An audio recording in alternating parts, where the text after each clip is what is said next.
Good evening. I'd like to call together tonight's meeting, which is the study session for the City Council for the City of Wheat Ridge, Colorado for March 21st, 2022. Thank you all for being here. We appreciate everyone joining us tonight. Let's see, we have, I believe, 2 absences from our council tonight. Let's see, Janice, Councilperson Hoppy and Councilperson Nosler-Beck are not going to be able to join us, but the rest of council is here. Thank you very much. And as is typical with our meetings, we like to start with public comments. So if you are a member of the public and are here or joining us online, we'd be happy to hear from you on any of the agenda items that are on the agenda. And our agenda item tonight, item number 1 is the 2022 Colorado Legislative Update. And item number 2 is our Police Department Telephone Reporting Unit. I don't have anybody signed up to speak on this in the public comments section, but I'm going to go to our clerk who's monitoring our online and see if we have anyone that has their hand raised. If you're online and would like to speak tonight, you may raise your hand in the virtual format and we'll bring you into the meeting. Don't have anyone here for public comments, so we will move to our agenda item number 1. And we have Val Nosler-Beck joining us on Zoom tonight. And I'm sorry, I got to turn around and go to Zoom. We have Representative Duran. Thank you for being here. It's a little hard to see you and wave, and now you get to see the back of my head, but. Or maybe not. I'm not sure what which cameras we have on at any given time, but thank you for joining us. Happy to be here. Okay, item number 1 is the 2022, our legislative update, and we're happy tonight to have Megan Dollar and Megan McKillop with the Colorado Municipal League here, and to help us through the legislative agenda, but I'm going to turn it over to our city manager and see if we have an opening salvo. I don't think we have anything. Mary Ann's shaking her head over there. No. Okay. But our 2 representatives, Monica Duran, you can see her. Is Jessie on too, Allie? I thought Jessie was. I saw her name up there a bit ago. Oh, wrong Jessie. Okay, we're waiting for Jessie Danielson too. But we'll just go ahead and turn it over to you, Mayor, and CML if they want to start. And terrific. Give us a rundown of some legislation. Okay, Megan, go ahead. Thank you, Mayor. These are You the same. You probably need to pull that up a little closer. These are the same mics we use at the Capitol. I should know better. Yeah. Representative Duran, nice to see you via Zoom. For those of you who don't know me, my name is Megan Dollar. I'm the Legislative Advocacy Manager with the Colorado Municipal League, so I run our advocacy program. It is me and 3 other lobbyists. Megan McKillop was kind enough to join me today to talk about some specific legislation that you all wanted to hear, and I know just enough to be dangerous, so I made sure to have the expert here. I'm just going to do a quick overview on CML just quickly. We have 4 lobbyists in-house. We all cover different issue areas. I cover everything from housing to employment to criminal justice, policing specifically, and tax, land use, you name it. Megan covers sustainability, transportation, economic development, municipal courts. She's been kind enough to take that issue this year, as public safety as well. We have Heather Stauffer in our office who covers wildfires, CORA, open meetings, open records, I should say. I have to remember all of her, oil and gas, natural resources generally. And then our newest member, her name is Jacqueline Turway, and she started with us in January, and she covers pretty much all the would-be sins, if you will. Beer and liquor, marijuana, gaming, lottery. She also covers utilities as well. So just wanted to give a quick introduction. So, and this is all to say that if you have questions on a piece of legislation and I do not know the answer to it, I will very happily turn you over to the correct lobbyist, because I don't want to give any misinformation. So with that, I will just do a quick overview of some bills that I want to put on your all's radar, and then Megan will talk about a few municipal court specific pieces of legislation. So just want to talk a little bit, one of CML's big initiatives, particularly through our CML Executive Board President's Initiative, is housing this year. That's really it, it's housing. So anything that has to do with housing, is it supply, is it affordability, is it home ownership, you name it, we are very interested, and always have been, honestly, this is not new, from the municipal league standpoint in affordable housing legislation. So so that's been sort of a big priority that we've had going into the session. One of the big priority bills, or at least a policy, actually no, CML was asked to do CML-initiated legislation, specifically around first right of refusal in mobile home parks, for residents to be able to make a bid and buy the land that their homes are currently on. There is a bill that's been introduced that does that. It does some other things as well, including some lot rent stabilization.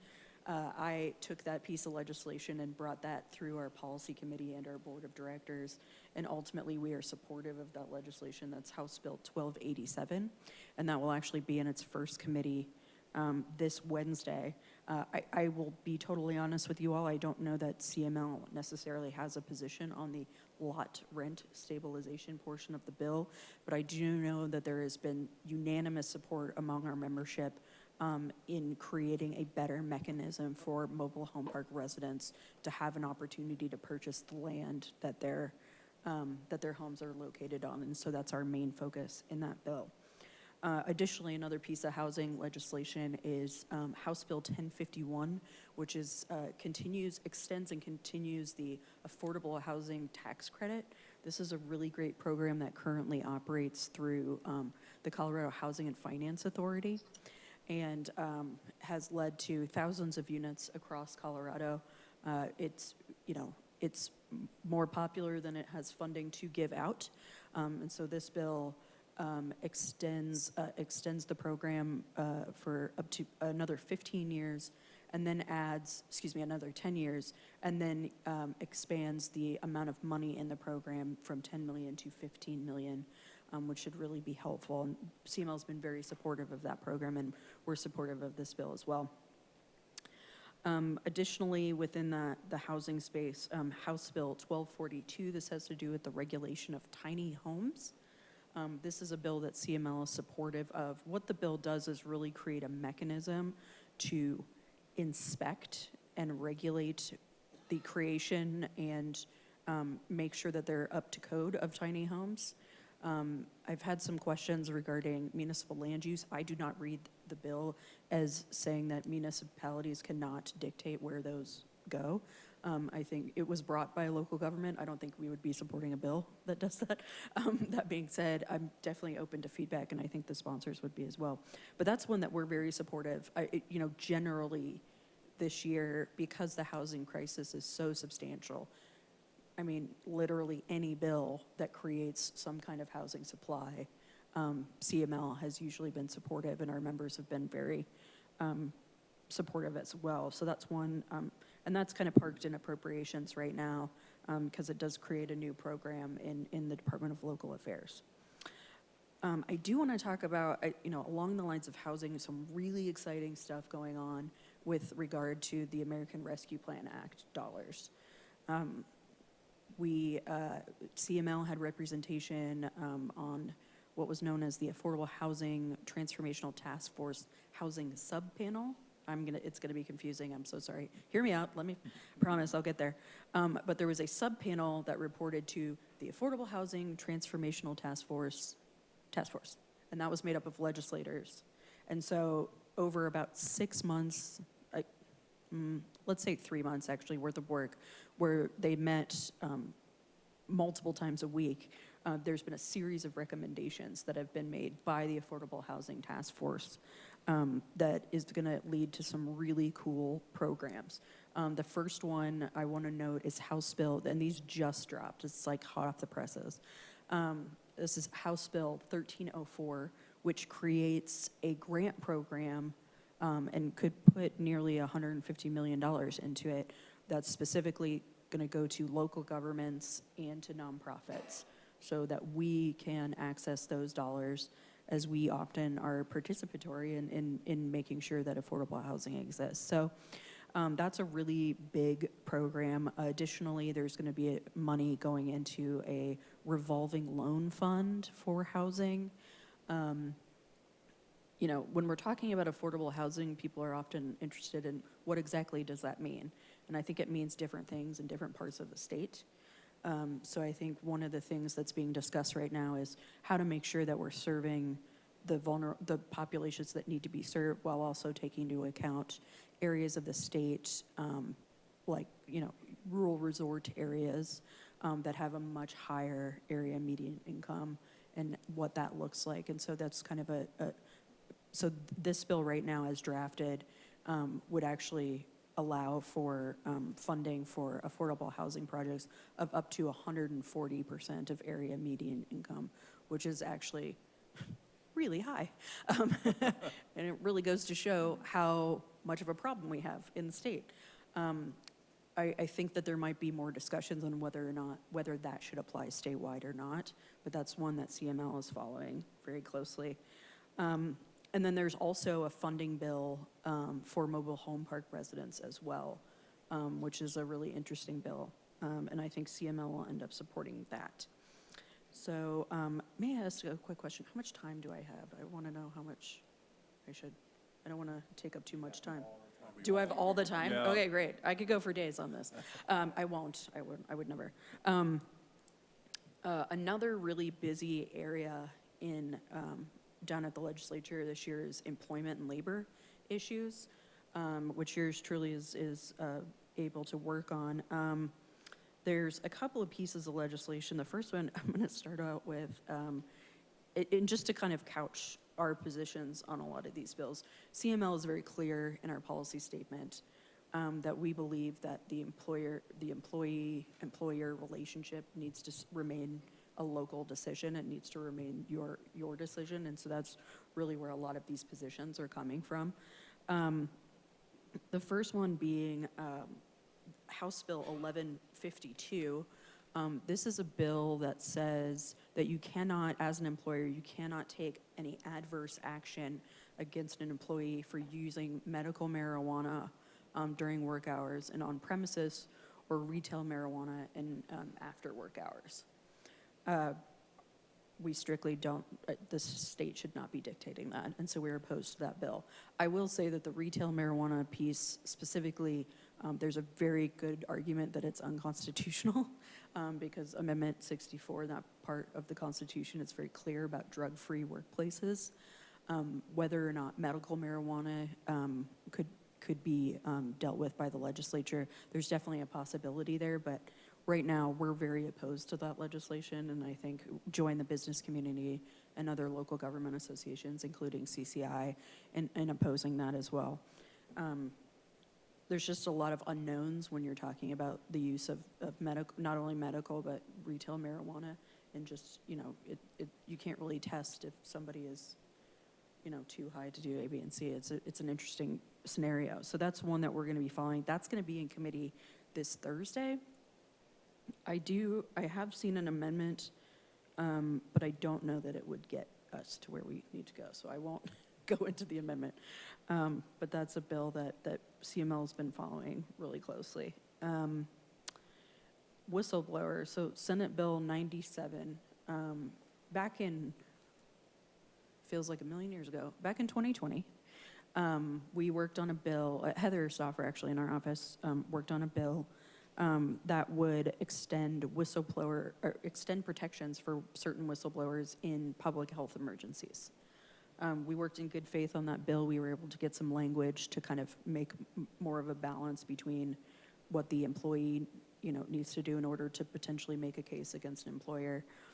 But unfortunately, what Senate Bill 97 does is it removes the language that says expanded protections, ... during a public health emergency. It just goes ahead and makes it permanent. And we've got some liability concerns there with the way that the bill is written, and so we are also joined with the business community in opposing that legislation.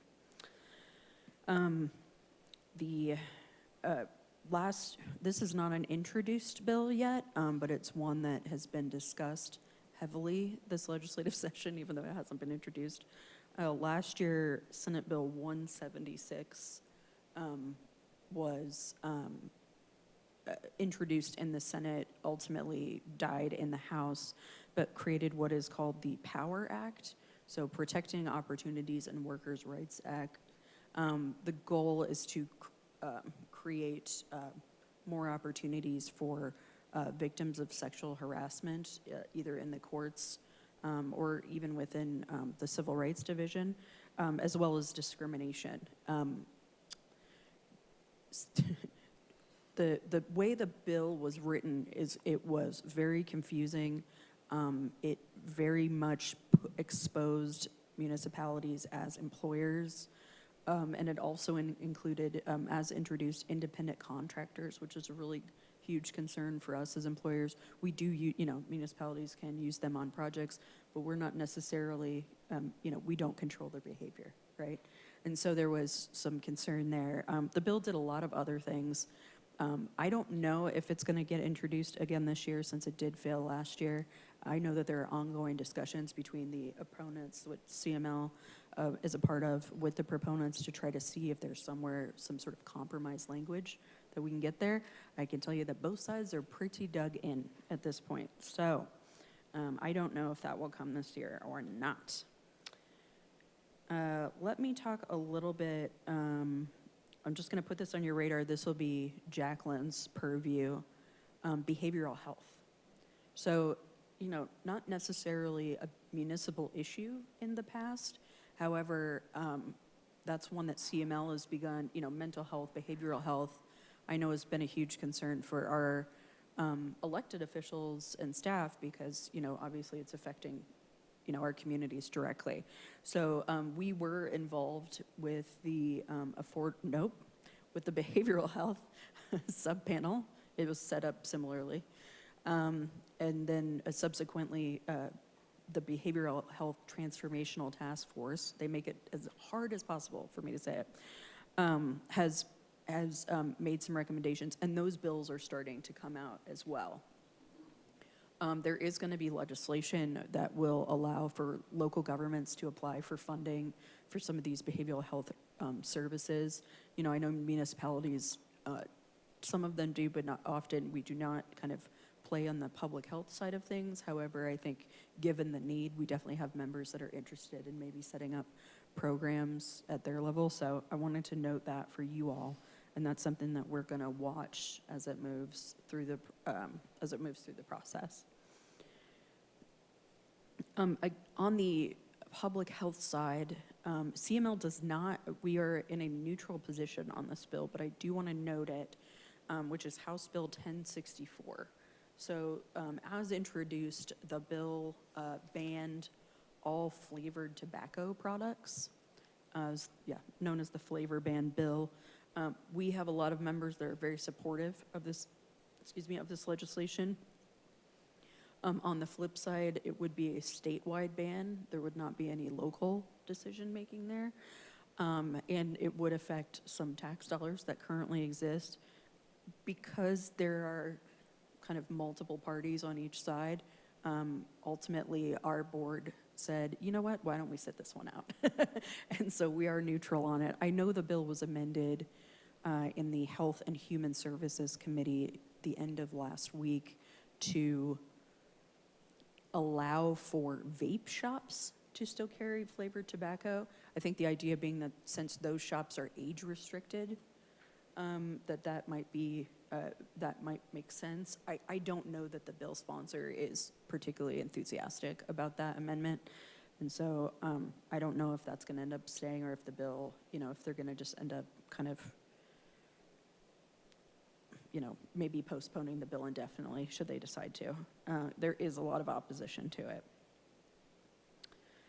All right, let me talk a little bit open meetings, open records. Again, this is Heather Stauffer in our office. This is the issue area that she covers. We have been hearing for, 6 months at this point, I think, that the Press Association is going to bring a bill regarding like rates, payment rates for records requests. What's the word? Fees. There it is. There it is. Fees for media regarding open records requests. We haven't seen language. We keep being told that we'll see language. We have not seen it. I think, so the press is concerned that municipalities charge them too much for open records requests. We've got very good information that actually says we charge them less than what we probably should be charging, given the amount of staff work. So there's a lot of discussion around that where we are potentially expecting a bill, but we have not seen a draft yet. Right now, in current statute, someone can get, I think somebody gets the first hour free for that. The press was potentially looking at maybe expanding that to 2 hours. Again, we need to see it in writing because it's just, sadly, we just can't take their word for it at this moment. So more to come on that, but that could end up being a pretty big deal depending on how they go about it because open records fees are there for a reason. Okay, I will wrap up in order to give a smoother transition for Megan too, on criminal justice.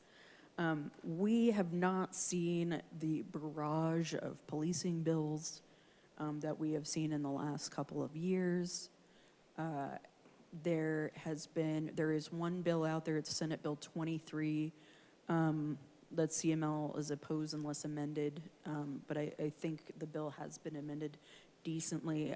What the bill says is it basically puts guardrails on officers, or agents during a custodial interrogation of a juvenile, puts guardrails on the ability of an officer to use deception, right, in order to get information out of a juvenile, no matter the crime. We took this through at CML based on all the policing legislation that has been happening the last 3 years. I put together a special committee on policing at CML to really talk about specifically these kinds of issues. And they felt like, well, it is a tool for law enforcement, and context matters a lot.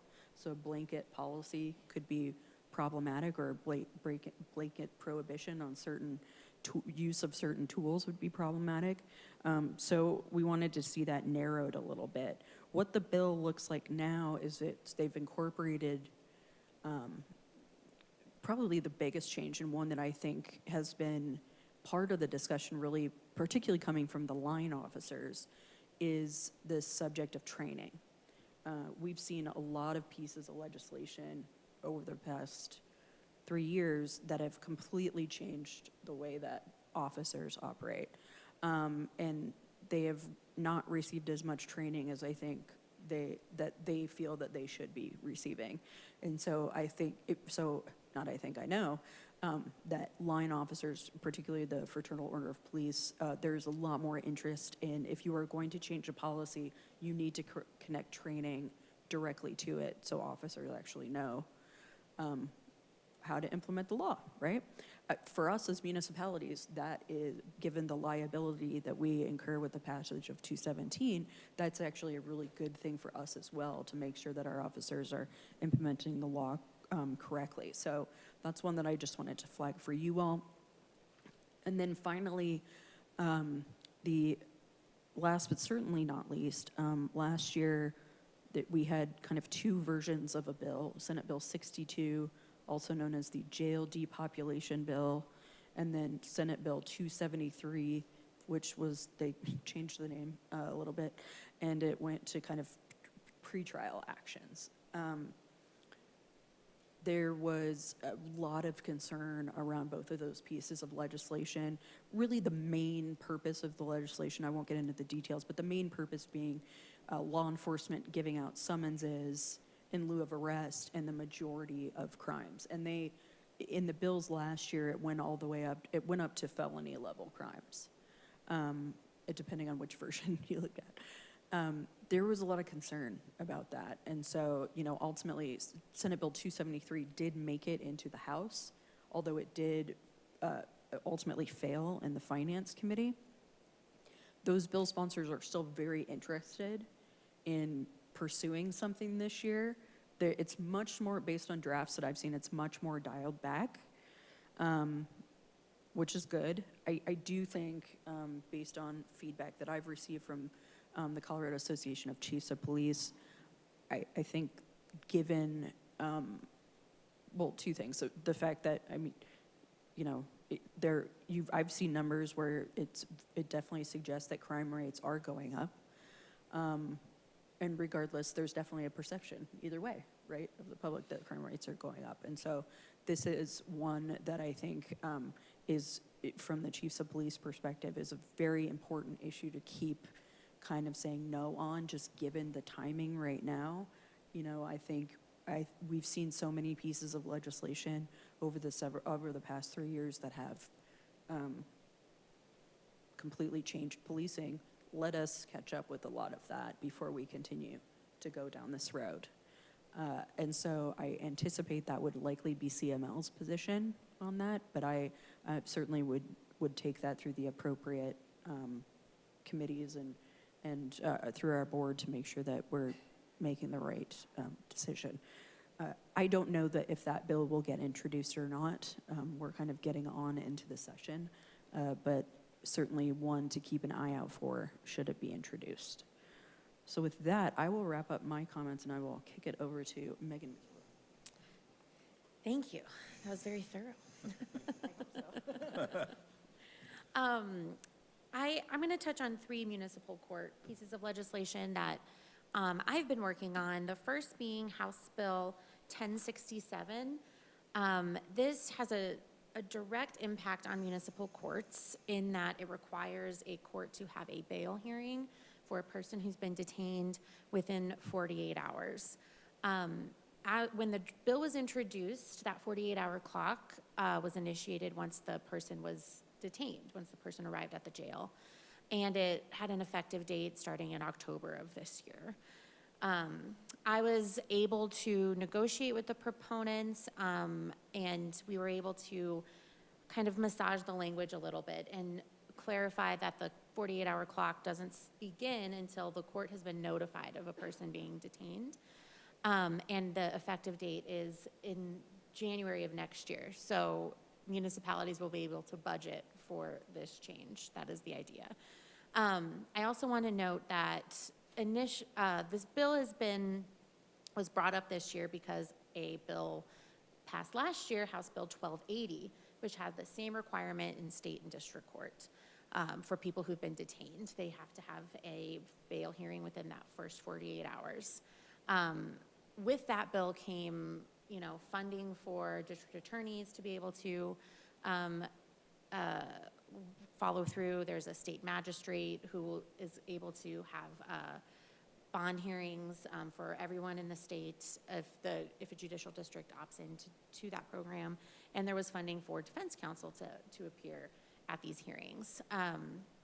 In this case, there's no funding attached to a municipal court to 1067. However, we were able to convince the sponsors of the bill that municipal courts are set up differently, and there's already a section of statute that was negotiated by Megan Dollar back in 2018, 17, which created certain specific requirements for municipal courts and hearings.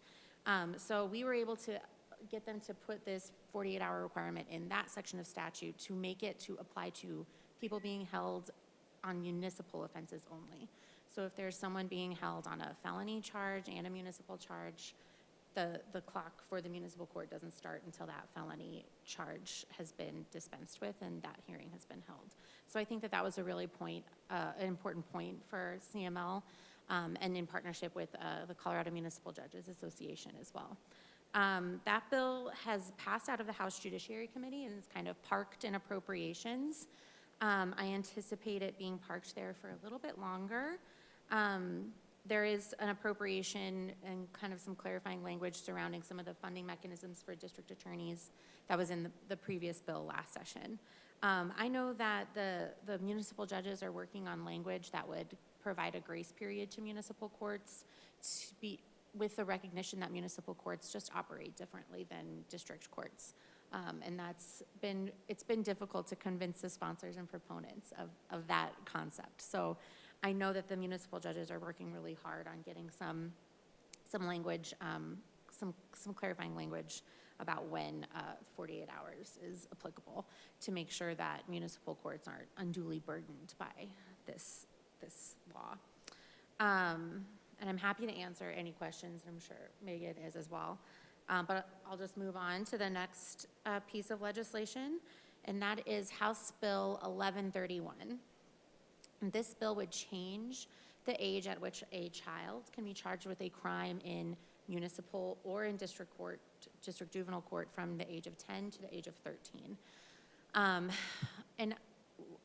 CML, along with the municipal judges, along with district attorneys, with law enforcement, the county health departments, county welfare departments, rural schools are all saying the same thing, that this large jurisdictional change needs to happen through a commission that's already established, the Colorado Commission on Criminal and Juvenile Justice, or yeah, okay. They should be vetting such an important and jurisdictional change that's dramatic. In a lot of cases, the juvenile district court system, as well as juvenile court and municipal court, is there to give kids treatment, to stop problematic behavior before it gets even more serious. And this would cut out the court system and juvenile court system entirely. And it's a transformative change that needs to be vetted through stakeholders that are established to make those decisions. The proponents and the sponsors of the bill are really hesitant to put it through CCJJ because, in their view, this topic has been discussed for years. Year after year, they say it's a problem. They say, we don't want to handcuff 10-year-olds, and I think that, that sentiment is understandable, and I think CML feels the same way, but I think there are behavioral issues there where it is important for a court to intervene. So there is a large group of opposition to that bill still, and we are still working on working to change the bill, and the main goal is to get the CCJJ to look at this change. But without that, we are still trying to work on some language for municipal courts specifically. And that bill is still very much in flux, and there's still a lot of time left, a lot of places to make changes. So keep your eyes on that, and again, happy to answer any questions. The last municipal court bill that I want to cover is Senate Bill 99.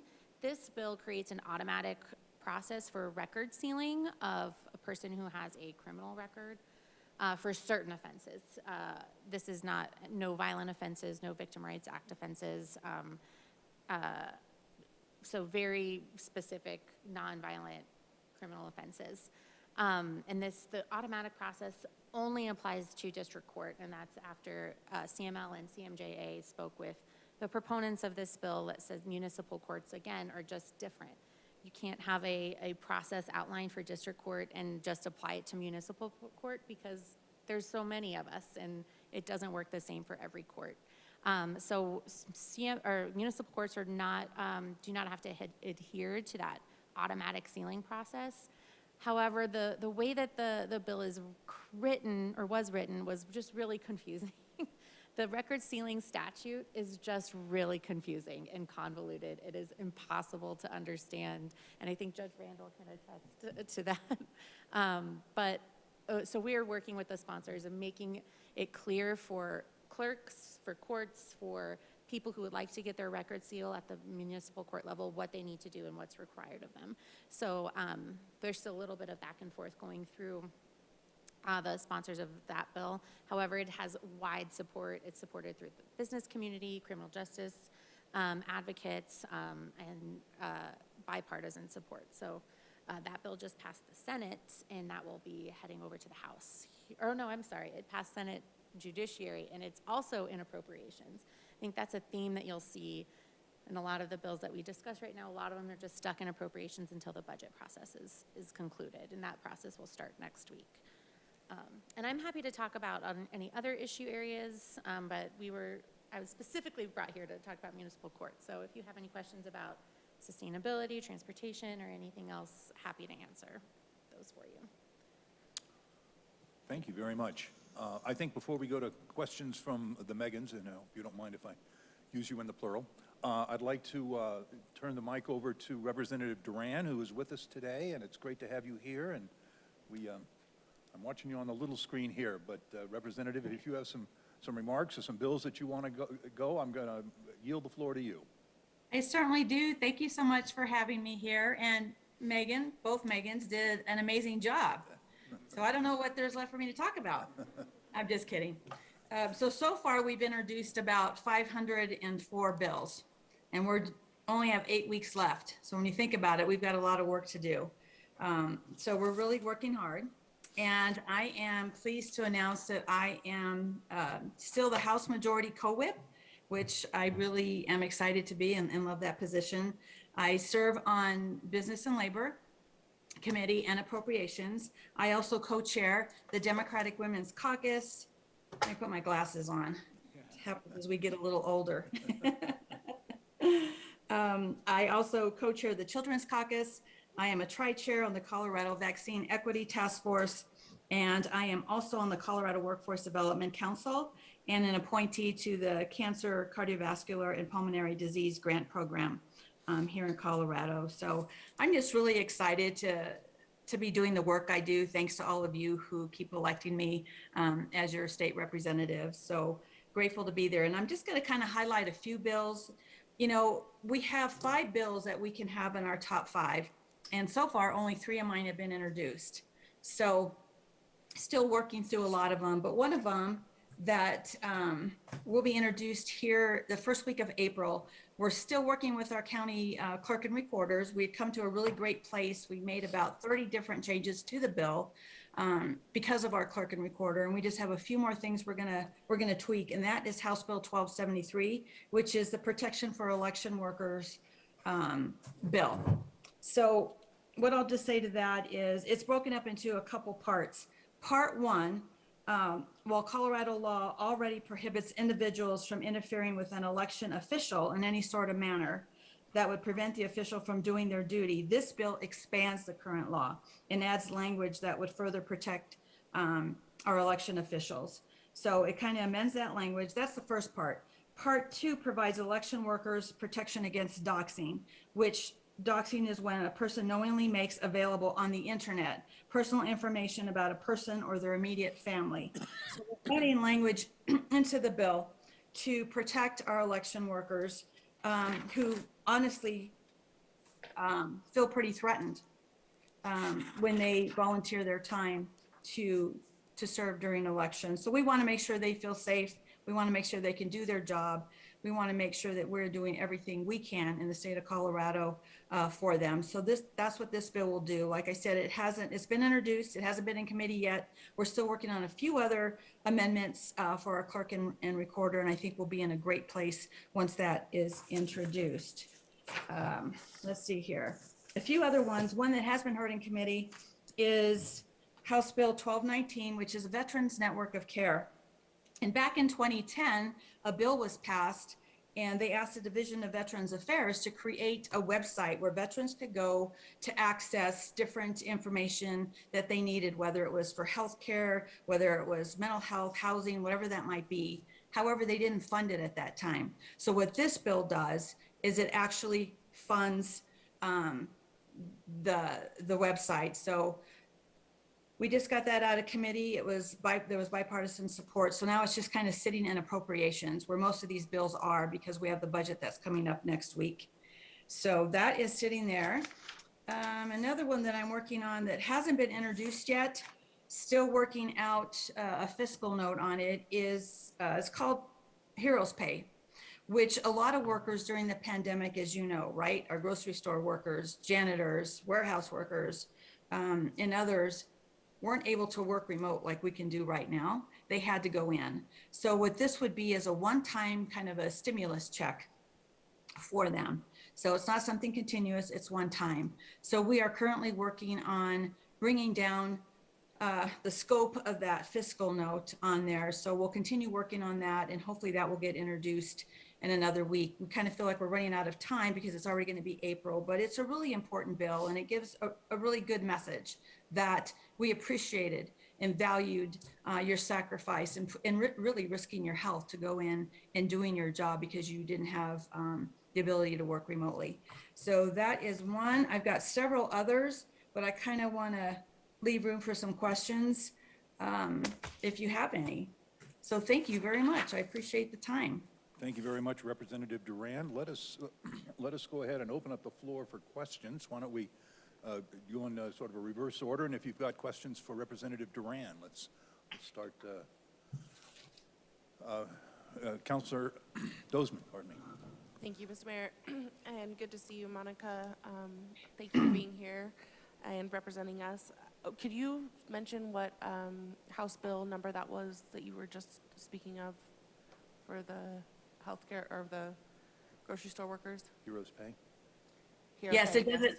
Yes, Heroes Pay. It doesn't have a House Bill number yet because it hasn't been introduced. Okay, and is that applicable to first responders, healthcare workers, and?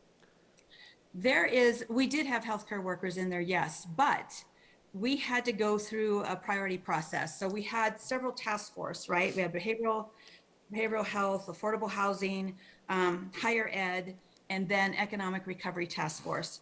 So many proposals were put in. As legislators, we put about 35 of them in there for economic recovery task force. And out of that 35, we had to vote on our top 7. And then those 7 from the Senate and from the House were combined.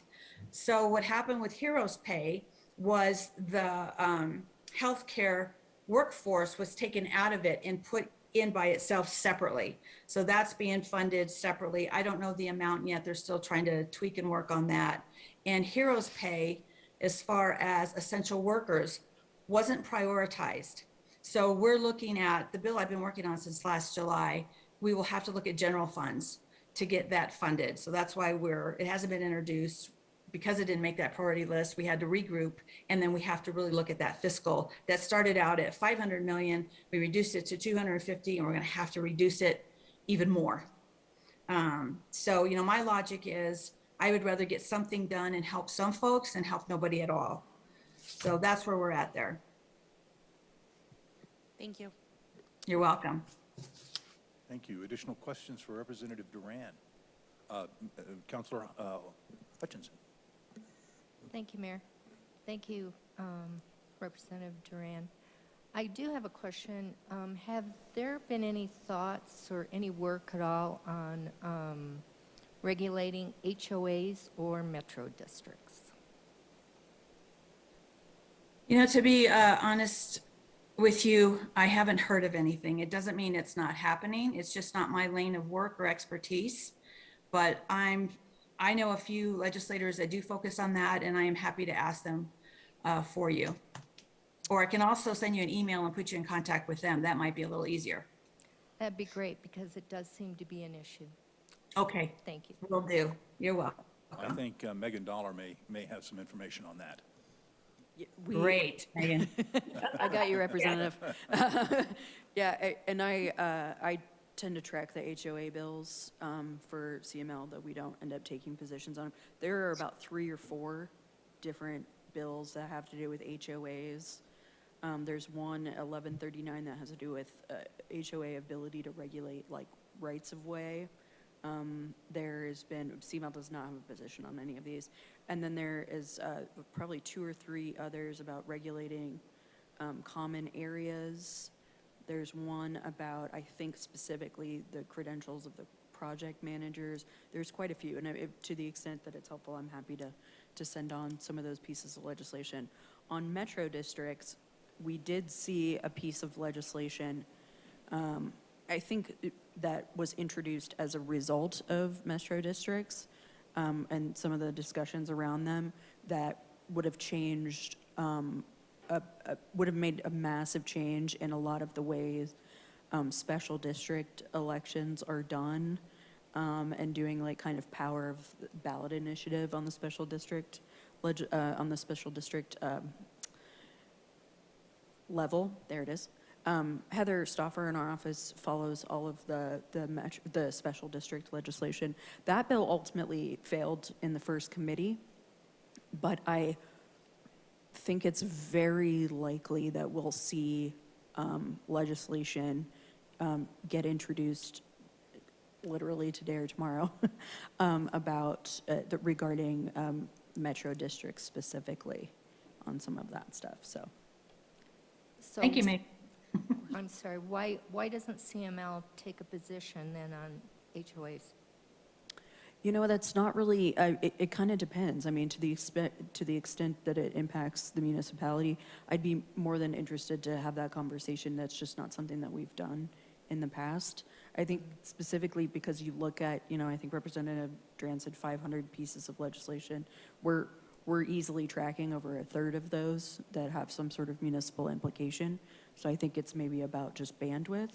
But I think that to the extent that if our members are interested in something, we are always happy to have that conversation. Because I think that if it comes up to where people could possibly lose their homes, that is a municipal issue. Thank you. I appreciate that. Thank you. Additional questions for Representative Duran or Megan McKillop or Megan Dollar? Councilor Hulteen.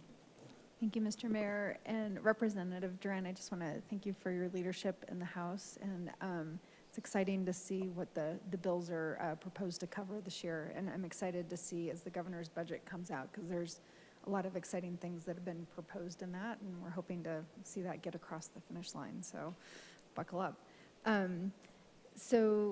One of the bills I've been following is House Bill 1026, and I see that CML has an amend position on that. Would you mind sharing what your proposed amend position is? Yeah, so we're working with Representative Byrd to see if municipalities can actually apply. Oh, I'm sorry. I know, yes. House Bill 1026 comes out of the a task force, what the sales and use. No. Oh, no. Sales into simplification.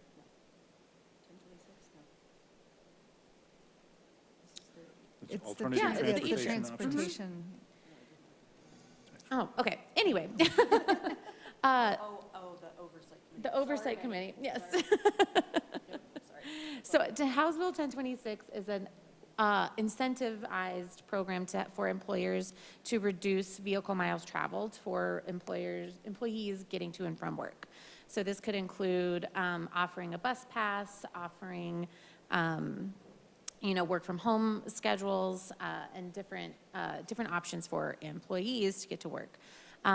This bill is a tax incentive, and we are seeking an amendment that would allow municipalities, local governments and municipalities in particular, to benefit from that tax incentive.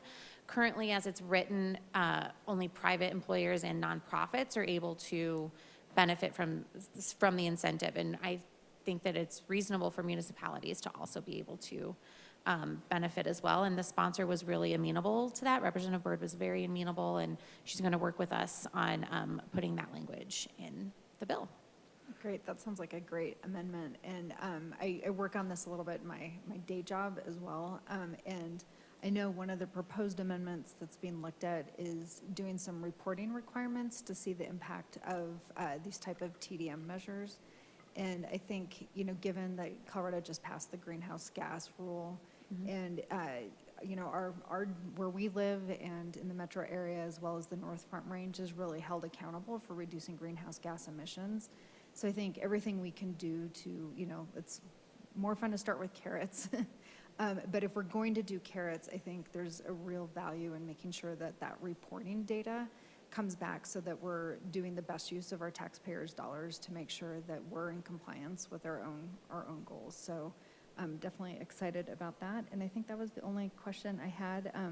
Thank you for the thorough explanations of the bills that you guys are introducing and supporting.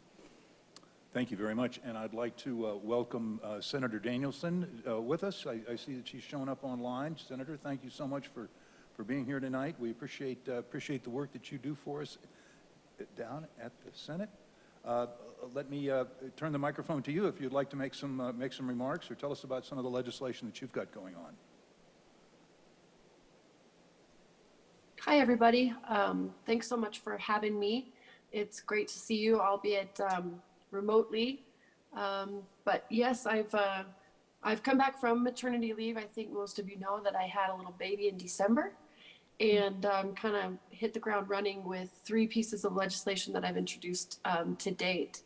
One is addressing the crisis of missing and murdered Indigenous relatives. Now, I'm sponsoring the bill with Representative Duran. So if she's already talked about it. I haven't. No. Okay. So I'm sponsoring the bill with Representative Duran and Representative Herod. And this is an issue affecting Indigenous people across the state and across the country. Unfortunately, Indigenous people experience this kind of violent crime at a much higher rate than any other group of people in the state. And so it's time for the state of Colorado to put some real take some real bold steps forward to address the crisis of missing and murdered Indigenous relatives.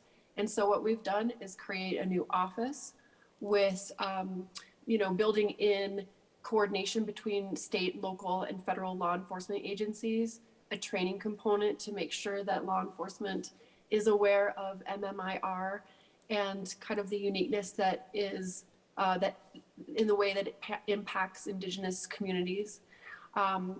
And also support for the families. This, as you can imagine, is a very painful experience when we have these kinds of violent crimes going unreported. And then, of course, they're not investigated and they're not solved. And so we're really doing a really substantial, robust approach to this problem. And I've been working with Representative Duran, but we've been working very closely with the Indigenous community, including both of the geographically based tribes in Colorado, the Ute Mountain Ute and the Southern Ute Indian Tribe. We've even been working with tribes outside of the state to gain their expertise and make sure that we're doing this in a way that benefits the community, that they've really been the ones crafting the legislation from the bottom up. And as a result, they're all in strong support of the measure. So I'm hoping that my colleagues in the Senate will be too, and that Governor Polis will come on as an enthusiastic supporter. The second one that I introduced is safe wildlife crossings for Colorado wildlife and motorists. Along the roadways across the state, wildlife wanders into our highways and roads across the state, and it causes expensive collisions for motorists at best, at worst fatal. And so this is a benefit to the state in a number of ways. One, of course, you'll avoid these costly and dangerous, sometimes, like I said, even fatal accidents that are caused by wildlife wandering into the road. And 2, you protect that wildlife that would normally be, without the bill, will just be killed on the side of the road. And so folks that are interested in the part of our economy that's driven by sportsmen are really on board with the bill too, because they understand the benefit that it'll have for big game.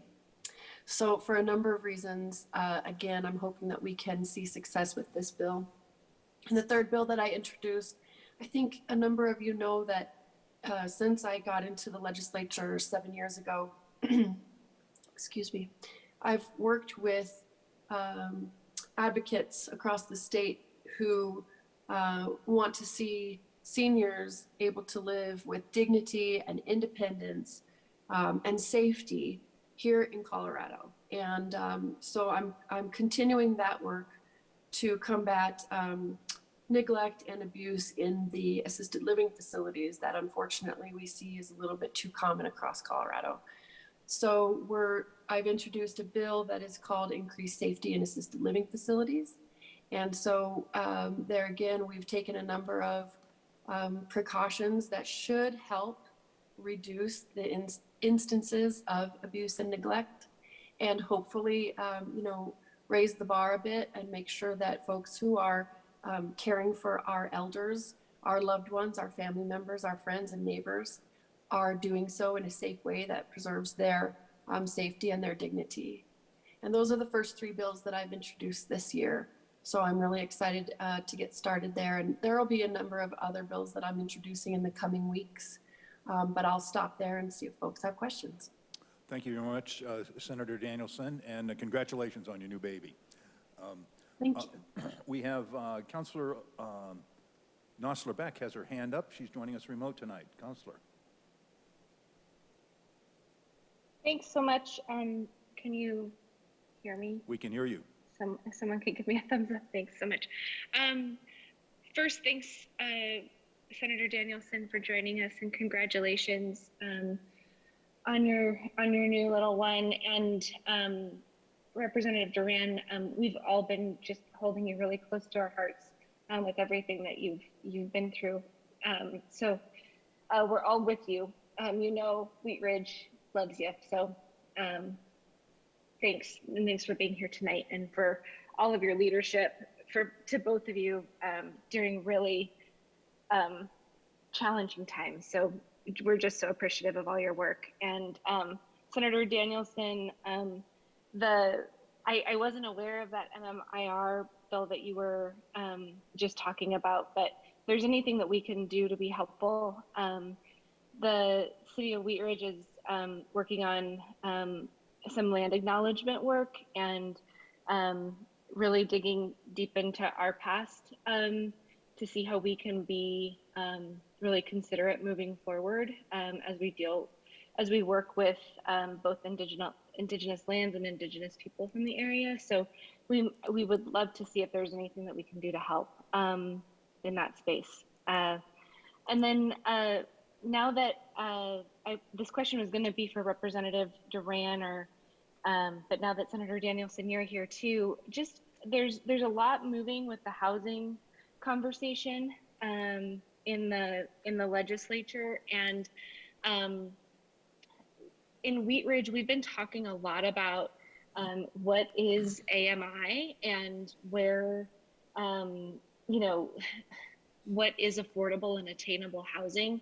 And if either of you ever need stories or people to testify or speak to what AMI looks like, and what that type of to help build that story a little bit in the housing space, we've been talking a lot about it, and we want people who live and work in Wheat Ridge to be able to stay here. And the housing prices and housing attainability are just skyrocketing. And I know there's lots of work going on in the state legislature right now. And so just, you don't have to look much further than this council right here. We're having a lot of conversations about that. So please let us know if we can help in telling that story. Great. Can I just hop in really quick? Val, thank you so much. Thanks everybody for your sentiment on my loss. I really appreciate that. And all your kind messages and cards that I got. Thank you so much. And Val, that's so great for you to share, because, out of the Affordable Housing Task Force, those bills haven't been introduced yet, but they're coming. They're going to be considered late bills, but just kind of keep tracking those, because they can always use, real life stories of how it's impacting our communities in testimony. So it's really great to know. And if I hear of some or in some need, I know I can reach out to you. Thank you. Thanks so much. Any additional questions from council? I had a couple here, maybe for Megan Dollar. You had 2 on your tracker dealing with sales taxes. One of them was HB 1024, sales and use tax exemptions for municipal public schools. Yes, I should have mentioned that one. Thank you. Yes, so House Bill 1024 is it's being brought by several legislators. It was a House bill. It's since passed the House and is now into the Senate, and it's on second reading in the Senate. What the bill does is it attempts and purports to extend the state sales and use tax exemption on public school projects to home rule municipalities. We are opposed to that legislation. We actually don't have very many municipalities that utilize this tax. In fact, I can probably count them on one hand. That being said, CML is extremely concerned about the precedent that could be sent with the passage of this bill, particularly in the context of home rule and taxing authority generally. Certainly, sales tax is our #1 revenue source, and we don't want to see anything that may negatively affect it. We have certainly made our case, the home rule case and the constitutional case, throughout the process, and we will continue to do that in the Senate. Thank you. And I had another one, SB 32. I know a lot of our local businesses talk about simplification in sales tax, and we've been working on this for a number of years. They do, absolutely. And this is one, that was a bill, I serve on the interim sales and use sales and use tax task force. Oof. Along with other municipal representatives from different cities, different sized cities, in addition to members of the business community, and then there are 4 legislators that serve on it. One of the bills that came out of the task force was Senate Bill 32. This is a bill, and thank you for asking about this, Mayor, I appreciate it. This was a bill that took several months to work on. Again, we're very stingy about our tax, right? And it's very important to us. What this bill does, the business community wanted to see some simplification, particularly for remote sellers, for sellers that were operating outside of jurisdictional boundaries, but maybe delivering packages or something into there, or just personally delivering packages. There was some concern, I get it, of, an individual having to get 100 some odd licenses in order to operate sales tax or business licenses, depending on which municipality you talk to. They are called different things. But there was some concern about that. The business community said, well, why don't we just get rid of business licensing? Well, no. What we did do, though, is we worked with the business community as well as Representative Kip from Fort Collins and then Senator Jeff Bridges out of Greenwood Village to create a new process at the state level, which really allows a business to apply for said license, and then that license is immediately sent to the municipality. So we still retain all of the powers around the business licenses, but they just can go to one place in order to do it. I recognize it's a complicated system. I think this bill was a good compromise in that we still retained quite a bit of authority in terms of licensing, but it did create kind of a one-stop shop for the business community. And frankly, I think to the extent that municipalities may see additional tax revenue as a result, could certainly be a net positive for municipalities as well, or at least that's the hope. Thank you. And I believe, to jump on that, Allie, this is the number you gave me a few days ago, right? We saw about 26,000 in the first quarter. Yeah. For remote? Yeah, from remote. So all new revenues that we've never, we made sure it wasn't existing businesses that's using the online system or the state system, but they're all new. So Okay. So we've seen a jump. Yeah. And the local municipality will still have the ability to license local businesses and collect that business license fee? So you'll be able to get a license fee if there is physical presence in there. It's there's some sort of interesting language that's in there. I'm just kind of focusing on if the business has brick and mortar, absolutely, you can still charge there. Okay, thank you. I'd like to welcome some more members of our staff into the discussion. We're pleased to have Judge Randall with our court here.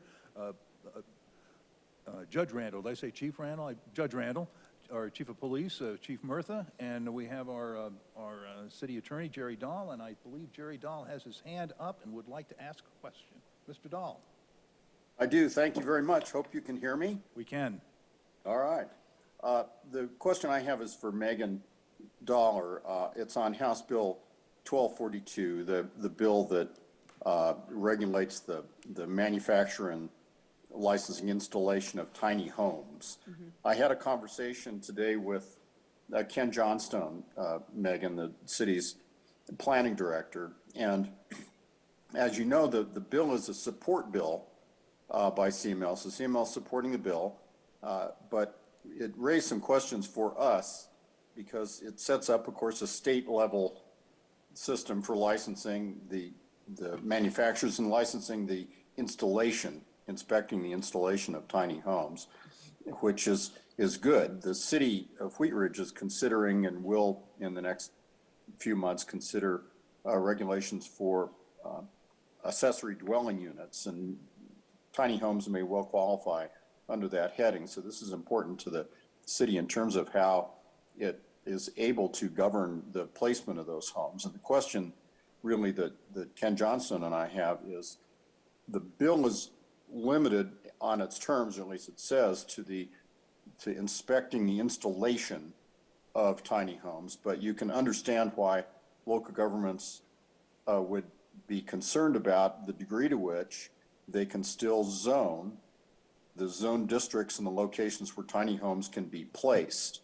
And the bill doesn't amend the county and municipal statutes that address the placement of, for example, manufactured homes. But it does, in some of its declarations, say that the idea is to treat tiny homes similar to manufactured homes. And as you well know, the statutes are very clear in saying that local governments have to allow manufactured homes in all zone districts where they allow regular traditional stick-built homes.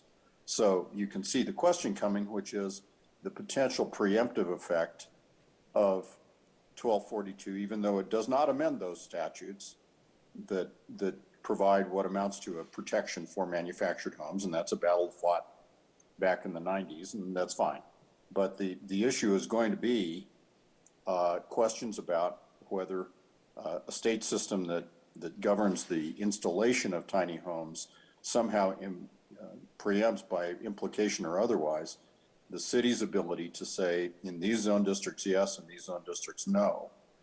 And sometimes when CML supports a bill like that, it asks for language that addresses that and says, you know, this bill in no way preempts local zoning authority, for example. But that's the concern that Ken and I have, and I'd be curious what the league's process in achieving support and whether that issue was raised, and you're confident in the protection for local zoning authority. It's going to come up in the city of Wheat Ridge in the next few months. Thank you, Jerry. I appreciate that. I think, you know, I think in the legislative declaration, when it's referencing being like mobile homes or manufactured homes, I should say, the intent is around the inspection piece. You know, I don't think that the intent of the bill is not to go after local land use in that respect. They were just trying to create a mechanism in order to standardize the creation of the homes, the installation, and then the inspections, their inspections. But I'll tell you what, Jerry, because I appreciate your concern on this, and as a former CMLer, I think I got to take you at your word.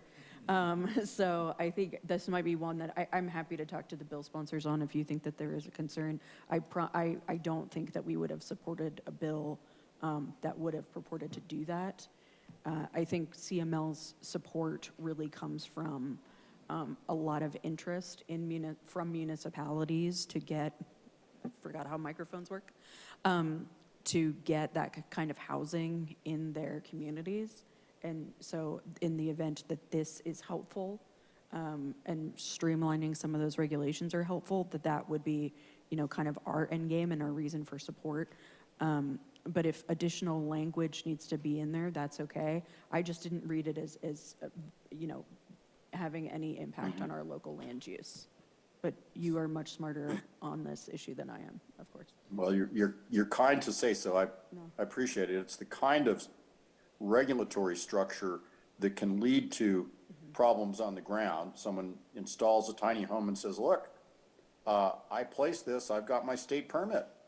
Now, I realize that the bill allows local governments to qualify for, they've got to go through a process with the state to qualify to be the licensing authority for installation of tiny homes locally. All other installations, you know, are completely local, aren't they? Under the local building code, et cetera. And so this does take that out of the realm unless you're going to qualify yourself. So it's a little bit of a hurdle. And I'll stop torturing you in a minute. But the concern I have with the bill that moves the review of an installation of a tiny home to the state level in any municipality is that the person acquires that permission, installs it, and when the local zoning authority says, well, wait a minute, this is in zone districts XYZ, tiny homes are not permitted. That person's been given the understanding that, gosh, I got my permit, especially in jurisdictions with small regulatory staffs. Now, Wheat Ridge is fortunate. It's got a good planning and building staff, but I can see the potential for the home showing up. It's been permitted. The installation's been reviewed by the appropriate state installation person, and they're in place. And it's a nasty shock when they are told that local zoning doesn't permit it. I appreciate your willingness to extend the conversation. I'll certainly make myself available to whomever at the league is working on the bill to kind of vet the language if there is some that we would like to propose. Absolutely, and I'm actually working on the bill, Jerry, so if you wouldn't Okay. mind, maybe sending some language, and then I'll Yeah. have a follow-up conversation. I think given that we support it, that should help our conversation Yeah. as well. I appreciate that very much. Thanks, Megan. Thank you. Chief Murtha. Is this working? The light, it says the light doesn't work. It sounds like it is. Sounds good. Thank you, Mr. Mayor, Council, Representative Duran, Senator Danielson. Thank you for taking some time out tonight to talk to us about some of these important legislative issues that are coming in front of us. I would suggest in my other job, I am a board member for CACP, the Colorado Association of Chiefs of Police, and the chair of the Metro Chiefs of Police. And I wanted to thank you on behalf of all the membership who have reached out to me and said that they believe this year has been a much more thoughtful year as opposed to a reactionary year. We feel like the work that's being done is being done more in collaboration with more input from law enforcement, and so I wanted to take a second to thank you for that. I agree with CML on the two juvenile issues, SB 23 and HB 1131, that maybe a more thoughtful approach and less of a blanketed approach is more in order. I think that's the sentiment across the board. We worry about taking a one-size-fits-all approach to those. What I really wanted to talk about was one specific bill. Today I had the privilege and honor to meet with Attorney General Merrick Garland with 5 other chiefs, and we talked about 2 things. We talked about handgun crimes, and we talked about fentanyl. I want to talk about handgun crimes. HB 1257, possession of a weapon by a prohibited offender, has a bill introduced this year which would change persons who are able to access a weapon. This bill, if passed, would allow felony drug distribution, people convicted of that crime, to obtain a weapon. It would allow folks who are convicted of motor vehicle theft to obtain a weapon. In my conversations with General Garland, we talked about basically about the ongoing violence, the spike in violence in Colorado. We've seen a 20% increase in violent crime, and a lot of that around handguns.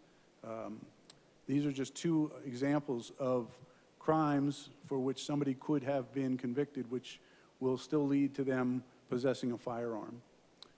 Our officers come up against way too many felons, way too many criminals who are in possession of firearms now. We see an inordinate amount of officer-involved shootings. We think that's a bad thing. We know that's a bad thing.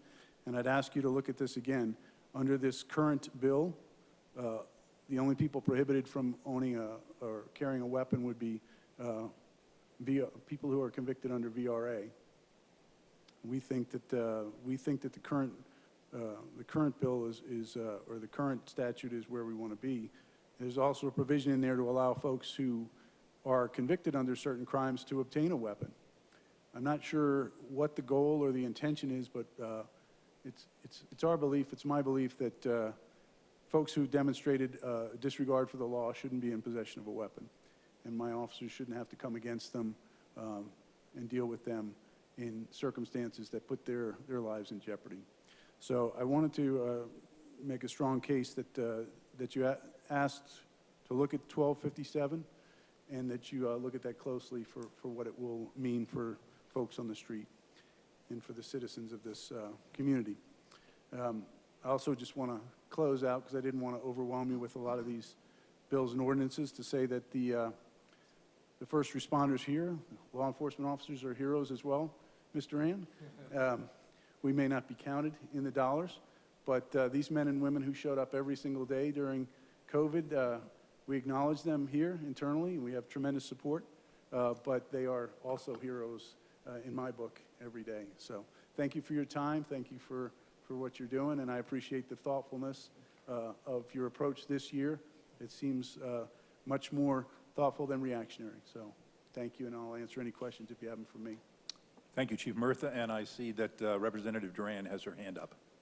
Thank you so much, Mayor, and thank you so much for those comments. You know, we heard you. We heard you last session before, how you felt your voice wasn't heard. You didn't have a seat at that table. So we heard you. We are trying to be more thoughtful. I appreciate you kind of flagging House Bill 1257. Do you have, I think last time you kind of sent me a layout or proposal or just thoughts of why you were concerned about this bill. Do you have those put together where you could just send me an email on those?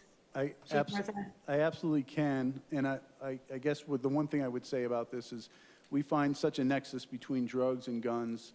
I can send you some information on that, but certainly felony drug distribution, those folks are protecting a valuable commodity to them, and they often carry weapons. We find them in possessions of weapons, and that's something that's gravely concerning to us. But I will certainly send you more information and more statistics to help you navigate that if that works.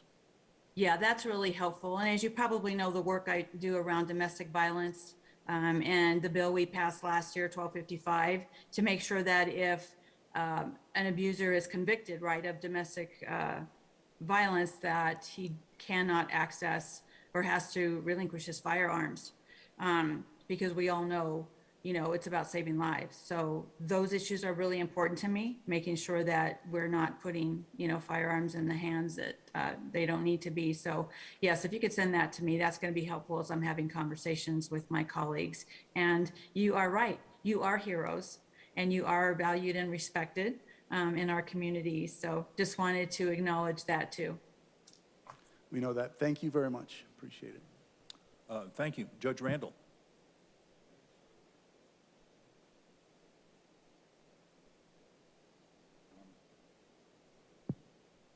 Good.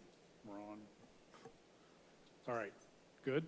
All right. Good evening. Thanks, elected officials, for attending. Always nice to have you folks up here and go over some legislation. There's 6 or 7 bills that are going to impact municipal court, and Megan covered 3 of them. Those are probably the biggest ones, and I won't repeat what she's covered, but I'd ask you to oppose them as they're currently written. If they're amended, I think they'd be satisfactory to the municipal judges, but as written, they've got some issues. And Megan mentioned what people are calling the prompt bond hearing, or the 48-hour bill. Some additional issues with it are that what we'd like to see added are to make sure that the sheriffs make people available to us. I think we're okay with seeing prisoners quickly. We currently see prisoners quickly, but this would add a weekend component. We currently don't see detainees on a weekend. This would add that. The problem is that it needs funding. There's no funding for municipal court. Sometimes we can't see people due to various reasons, and it wouldn't be on the hook where the court blamed when we can't see a detainee quickly. So those amendments would help the bill. And then as to the bill having to do with not issuing summonses or taking 10, 11, and 12-year-olds into custody, I would ask you to oppose that. The reason being that municipal court is sort of the entry level, the intercept, it's the beginning level, the court for juveniles to be written into to receive treatment, rehabilitation, and hopefully deterrence for future criminal activity. That bill would take that away. We wouldn't be seeing juveniles written into municipal court at that age group. And then as to Senate Bill 2299, that is the sealing. We currently do seal. There are sealing statutes that provide for sealing dismissed cases and municipal court cases. But this particular bill is difficult to read, hard to understand, contradictory, lengthy. And I've written a draft, a suggested draft that I'm willing to provide, and you can take a look at that. I think it's cleaner, easier for courts to handle, court administrators to deal with, and for defendants to understand. And finally, with a lot of the legislation, especially the sealing, I think the sealing bill, I think sometimes victims are being forgotten in some of our legislation, so please focus on their piece of this. They suffer hardship, and a lot of times the legislation seems to not take into account their part of this. But any questions? I don't have a question, but a comment, and I'll reach out to Megan to kind of get me some information.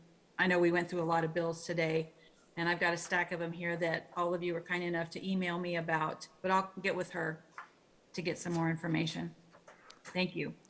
Thank you. Is there any good, robust discussion tonight? Are there any more questions or items that discussed before we thank all of our guests and move to another topic? Well, I don't hear any. I want to say thank you so much to Senator Danielson and Representative Duran for joining us. We really appreciate you being here.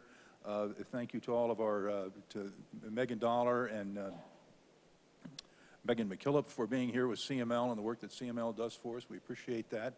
And it's been a robust discussion, a lot going on in the legislature. We appreciate the work of our legislators downtown to keep us out of trouble and not get us into more trouble. So thank you very much for all you do, and we'll conclude this item. Great. Thank you for the opportunity.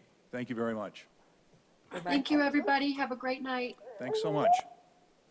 Cute sound. Thanks.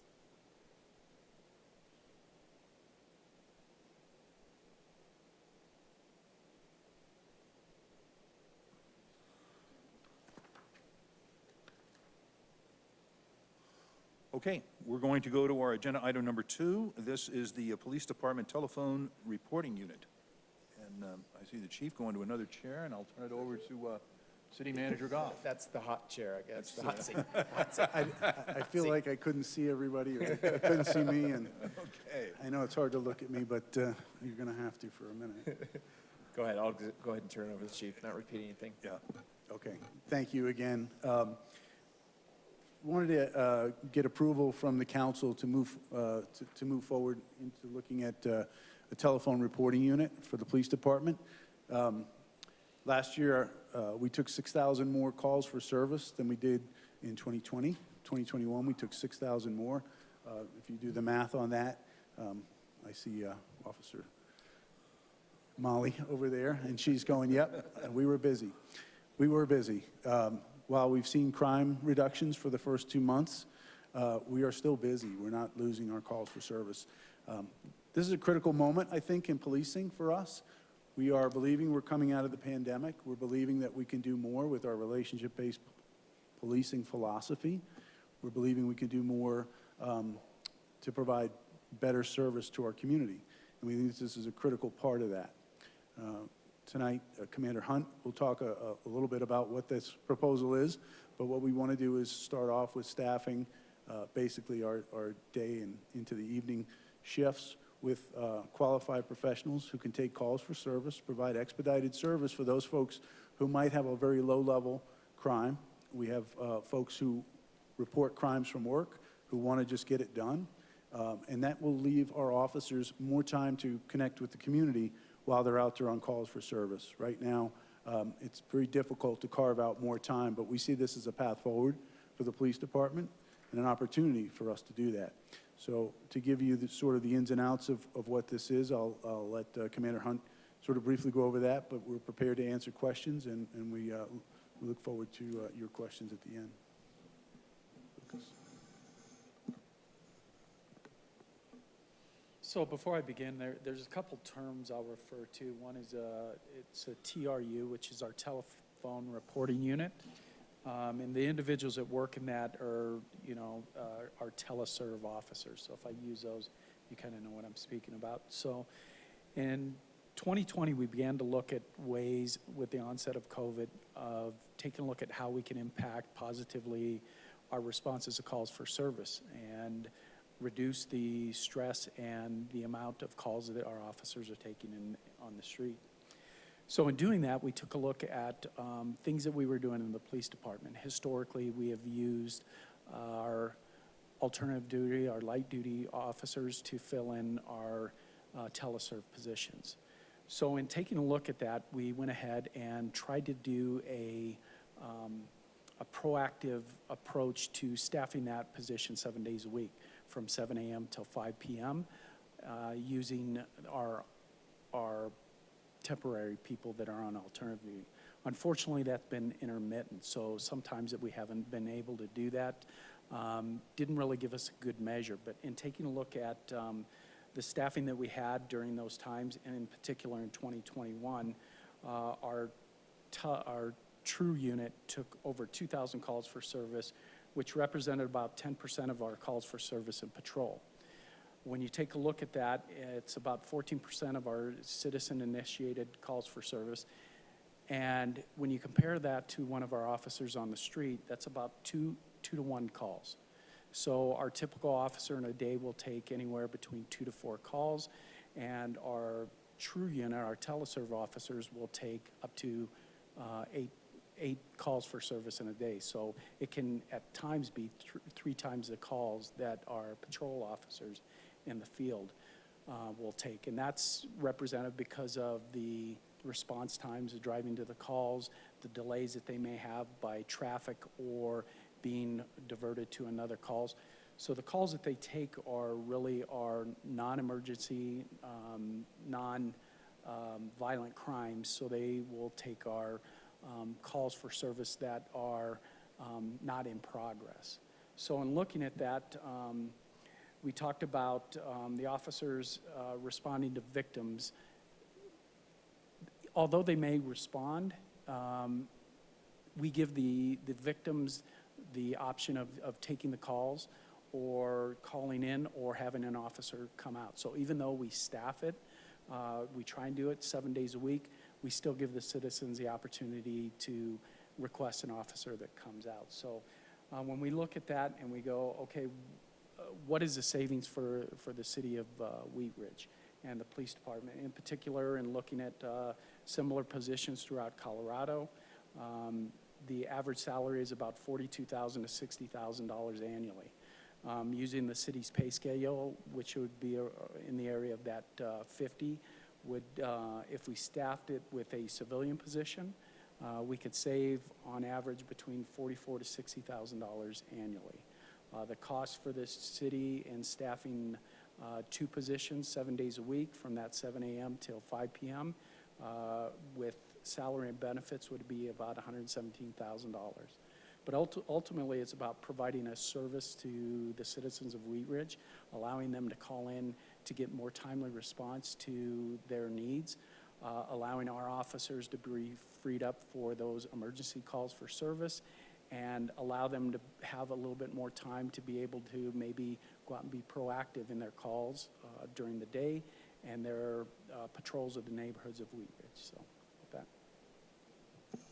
I'll just add, what we're trying to do here is really buy more time for our officers to be out there and be connected to our community. It's important. We'll fail if we don't continue to foster better relationships in our community, and we'll fail if we don't continue to go out there and try and interrupt crime. two things that have come up on our radar are calls for service, time on calls for service. Because we have to do so much work now, mandated in part by some of the legislative initiatives, whether it's tagging body-worn cameras or whether it's taking a demographic report on everybody we stop, we're losing time. We're losing a lot of time, and you're probably potentially hearing it from your constituents. I had to wait 2 hours to get a report taken, or nobody showed up, or they think nobody showed up because they left, and whatever happened happened after they left. So we want to provide better customer service, but we really want to spend time with our folks out there and be more connected to them. Thank you. Sounds like a common sense approach to it. To me, you know, but let me throw it out to council. Maybe I'm totally off base. I agree with the. You know, listen. I'm not a dictator. I agree with the mayor on this one. Councilor Weaver. I completely agree with what the mayor just said. It seems like a very common sense approach, and I think it's a wise use of money as far as pushing those positions to deal with the non-face-to-face stuff. So I support this. Councilor Hulteen. Thank you, Mr. Mayor, with whom I also agree. But I don't have a gavel. So I do have a question, though. So moving in this direction, you know, I don't know like what time frame of measurement makes the most sense, but you know, how many hours does this free up for sworn officers to be working with our community? I think we didn't qualify it in hours. We looked at the number of calls for service, but I think off the top of our head, we would say probably, I think when I looked at it, we thought it would free up an hour to as much as 2 hours, depending on the shift. This would predominantly take place during the daytime, at least in its initial rollout.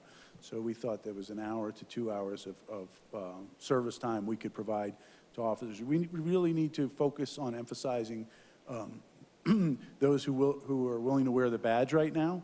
We're still in decent shape, in good shape as far as recruiting, but that may not last forever. We're seeing a lot of concern. That was one of the conversations I had today with my peers, and they were in terrible shape. I was shocked to listen to some of the bigger municipalities and just how short they are, and the projections from Mr. Garland about where they see recruiting in policing, which I didn't think was an area that they would delve into, but they see it as a long-term issue that we're going to face. So this backstops that a little bit, but I think it gives us at least an hour to two a day more, which is invaluable. We talk about relationship-based policing, just spending a few extra minutes with every person we come in contact with, good, bad, or indifferent, whether that's somebody who's a victim of a crime or somebody who's created a criminal act. We want to create a better outcome. We want to have a better relationship with any of those people in our community. So we just generically looking at it, I think we came up with that time frame. I appreciate that. You seem to have read my mind, because that was going to be my second question, which was about how it would help with morale and retention. I, for better or worse, have had to have a couple of interactions with the police department. My house was robbed. I had a dog who bit the neighbor's dog. And my personal experiences with our police department have been outstanding. The people who represent our city are incredibly high caliber individuals, and giving them the tools that they need to do community-based policing is best for everybody. So I appreciate taking this approach, and like our mayor, I think it's a great idea. Relationship-based policing, but we'll take community-based policing. I think our officers saw the benefit during COVID when their peers who were on alternative duty, which ultimately could be light duty for various number of reasons, were taking those calls. It was quite a benefit to them, and we all benefited from that moment because, number one, we had less interaction, less exposure to COVID, but we also got service times down. And we're seeing service times right now on some calls double from what they were in 2020. So we've got to provide better service. We know that. It's something we can say internally. We've got to fix that. Councilor Dozman. Thank you, Mr. Mayor, and thank you, Chief Murtha, for being here and speaking with us. I really appreciated the insight that you offered to our state legislators this evening, and I have to agree that this sounds like a win-win approach. I appreciate your internalizing of relationship-based policing in our community. I think it makes a difference, a huge difference, and I appreciate that you're coming at this from an angle of not only do we have a better connection with the community members that we're serving through being able to, get to calls quicker, but also, if necessary, spending time more face-to-face with the people that really need you. I do have a quick question as far as the TRU. Will this be in conjunction with JeffCom?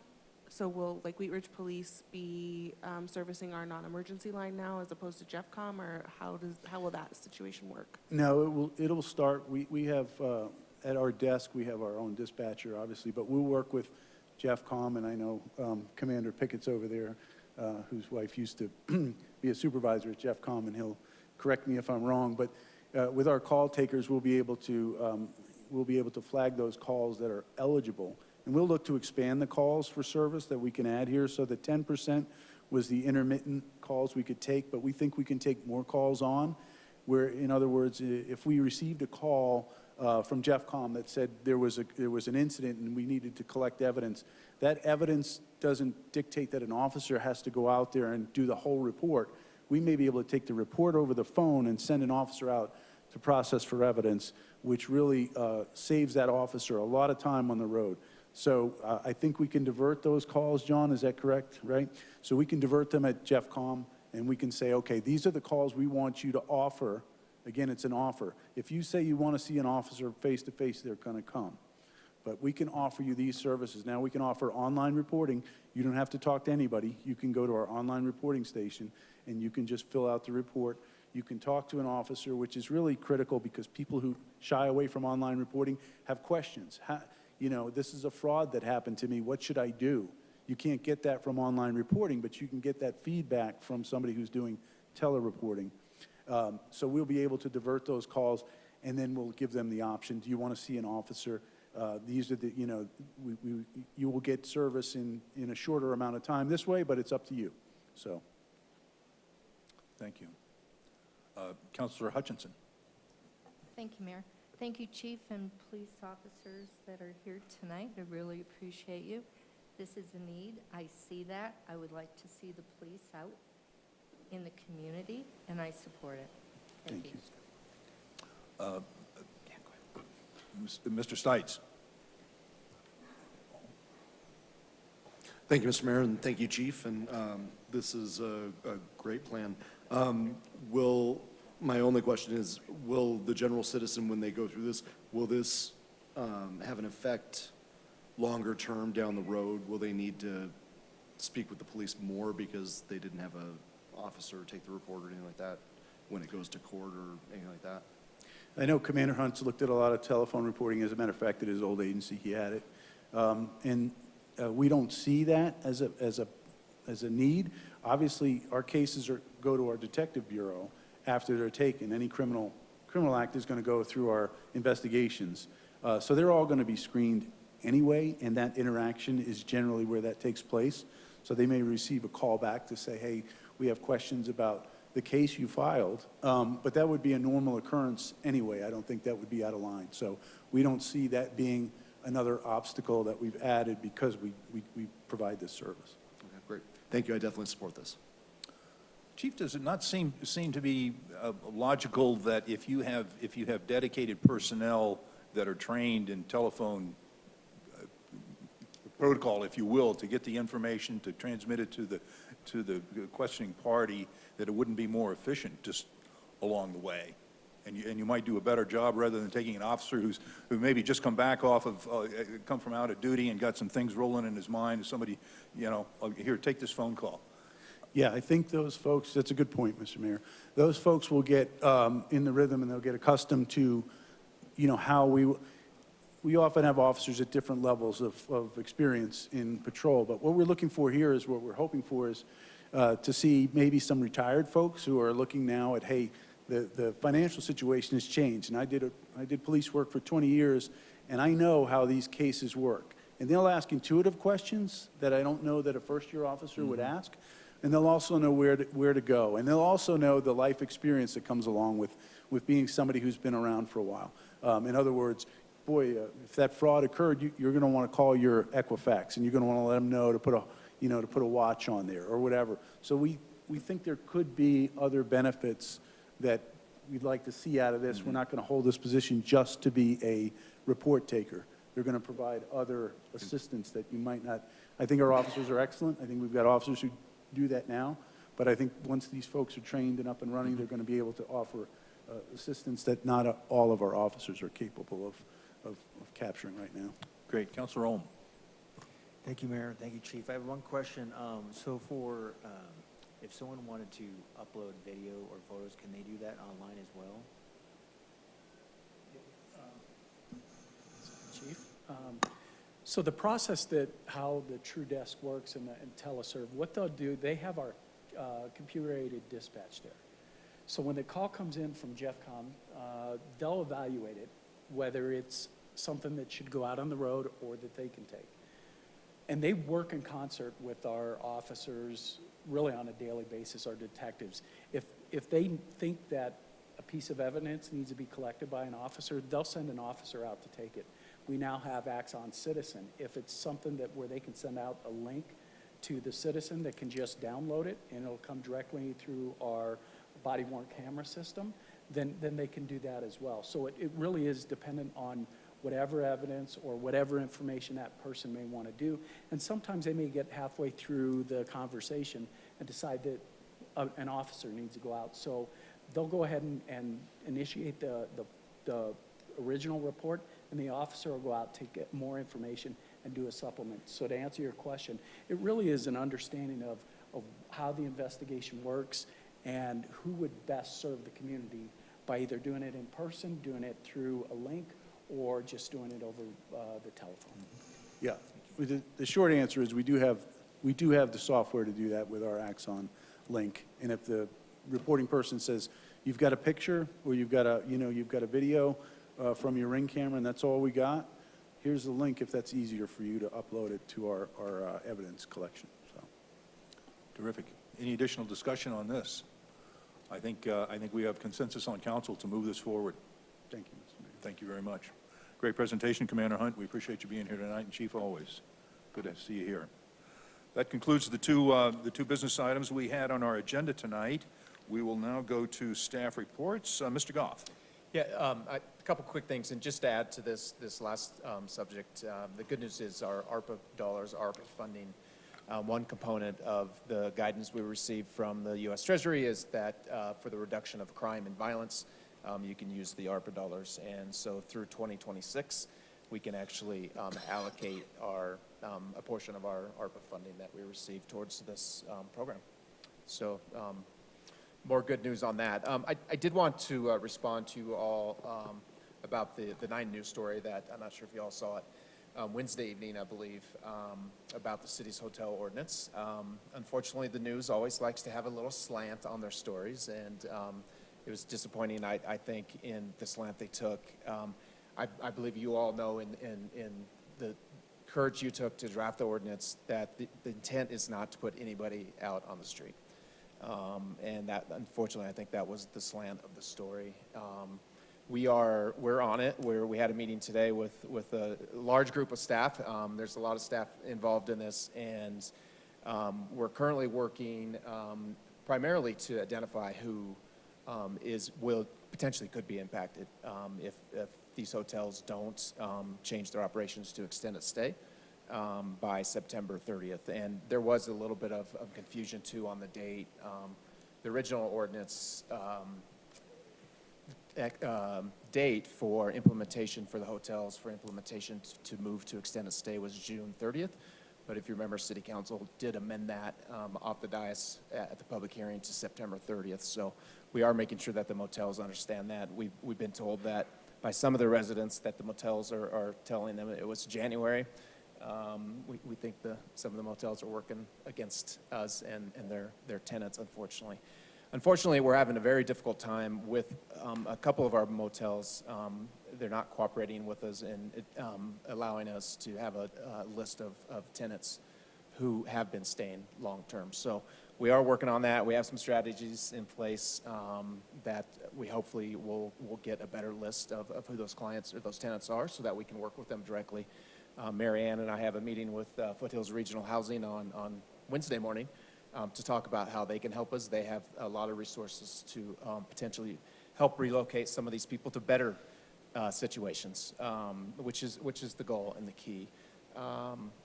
So I just want to make sure you all understand that we are working on it. It's going to be a long-term process, and our first task is to identify how many individuals this is going to impact, and we're trying to pull together all the resources that we may need.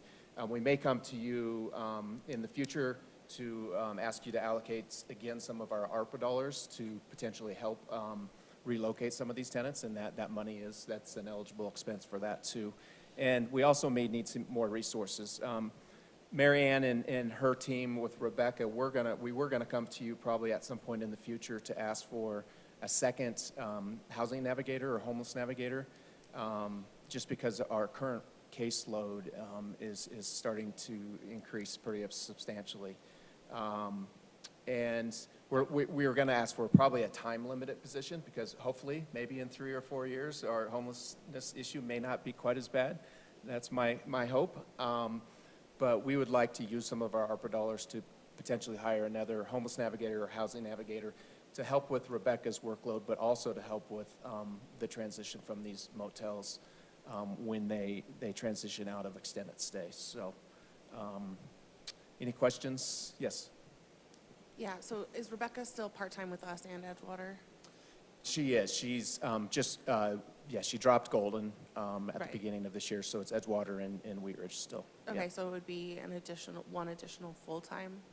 We would like to do full-time. Her caseload is that high, and we're going to need a full-time person to help us with this transition with these motels. And again, we think the position could be a 2 to 3 year term, and once we get to a level where our caseload hopefully is down, the position could go away. Okay, thank you. Thank you for the update. I really appreciate that. Councilor Stites. Thank you for the update. I know you don't have an idea like exactly, but do you know how many people might be affected by this? Yeah, good question. We talked about that today, and our officers have been out there almost daily and are meeting with the motel owners, and a lot of the owners are out of state. And one of the officers that was on the call today guessed that at least one motel, it's probably 25% of the motel is extended stay, and there's probably like 100 units in that motel, and we probably have at least three of the motels that are probably the same. So depending on how many people, if they're single or families or double up, we're kind of estimating that we might be dealing with 100 people. That's a huge, big guess right now, so I wouldn't use that number when you're talking to people, but that's the problem. We just don't know, and we need to know. We want to know because we want to help these people. I'm sorry, my mic's not on. We really want to help these people, and we can't if we don't know who they are, and we don't know their demographics. A lot of the resources that are available, vouchers through the housing authorities, they're good for different groups of folks, right? For a certain age, just if they're disabled, if they're veterans, if they're a single mother with children. So we need to find out who these people are so we can tie them to those resources that can get them, again, into better. The whole goal is to get them into better housing. What they're in today is just not. Councilor Holteen. Thank you, Mr. Mayor, and Patrick, thank you for the update. Given kind of the magnitude of what this is looking like, what would be the timing if council decided to extend that date by 90 days to allow for, given that we're resource limited in terms of our homelessness navigator and the housing options available? I mean, if we're looking at that many people. To extend the September 30th Yeah. deadline? Yeah, I mean, I think maybe, I'm hoping we can make great progress before then, but maybe we come back to you in a few months and ask that question at that time if we need to extend it. I think we need to give these motels a hard date, otherwise they're not going to do anything. And I think I'd rather honestly wait and see how much progress we make in a few months. What do you, any comments from the gallery over here? And we could come back to you, but I'll let the chief respond. At the risk of talking too much again, I will say we've run up against it, but we have some strategies that I think are going to allow us to get a better count. So right now we're guessing, but we have a pretty good plan on how we'll get an accurate count. We'll communicate that with Patrick, and you know, once we get that, we can see the magnitude of this and how much work it's going to take. But we just are really throwing darts at a board right now, and we're banging our heads with the management teams that are in place in some of these hotels. So. Well, if you can keep us appraised of the situation, I agree. I mean, I don't want to, I mean, hard dates are important. And, you know, we, as a policy setting body, you know, decided that we want people living in our city to live in a standard of housing. But as you guys get the numbers, if it looks like it's not something that we can address, and if 90 days makes a difference, I'd rather, you know, we're taking the well-being of those residents. So, so yeah, keep us updated on what those numbers look like and what the strategy looks like. I will say, just to echo Mr. Goff's sentiment, for the first part of the of this ordinance around crime reduction with the hard date, they've been very much more aggressive about trying to figure out how to deal with that. So I think that having a hard date has helped us as a police department make progress. And if we acquiesce this early in the process, they won't try. It's just the managers who are there now are not that invested in the property, and the owners are just out of touch, in my opinion, with the property. So we really, it would behoove us to do that this early, in my opinion. Councilor Dozman? Thank you, Mr. Mayor. I agree with you, Chief Murtha, and I think that working with a hard deadline would probably be better in the long run, especially if the hotels and motels are indicating that they should have been out by now. So we're working against that perception as well in the community, and so I'd rather you come back with numbers after you kind of calculate what it is that you need and any additional resources to get this taken care of as quickly as possible. Thank you. Thank you. Mr. Goff, we had talked about at one time in our Homeless and Navigator program about a housing navigator. Yeah. Is this I can't recall where we left that conversation, but. Yeah, and that's what I was mentioning earlier, and there, Mary Ann mentioned to me this morning that the name is, I think it's starting to change in the industry a little bit from Homeless Navigator to Housing Navigator, so it has a different connotation to it, right? We're connecting people with housing. We're not just dealing with homelessness. And we were going to request a second position in either Housing Navigator or Homeless Navigator, whatever you want to call it.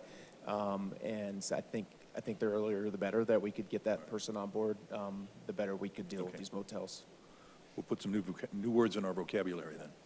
Okay, sounds good. Any further discussion? Is that your report? That's it, Chief. Anything? Okay. Or anybody else? Jim? Okay. Well, everybody's keeping it short and sweet, and that's good. We will go on to elected officials' reports, and because I always forget our clerk, I will start with him. Thank you, Mr. Mayor.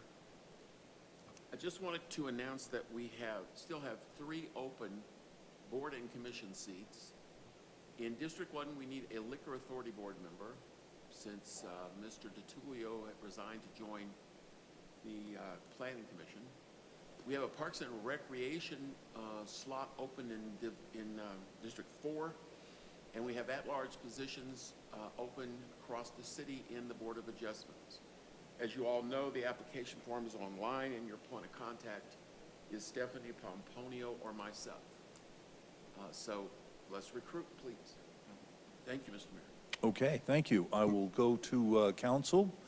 Raise your hand, please. Councilor Hulteen.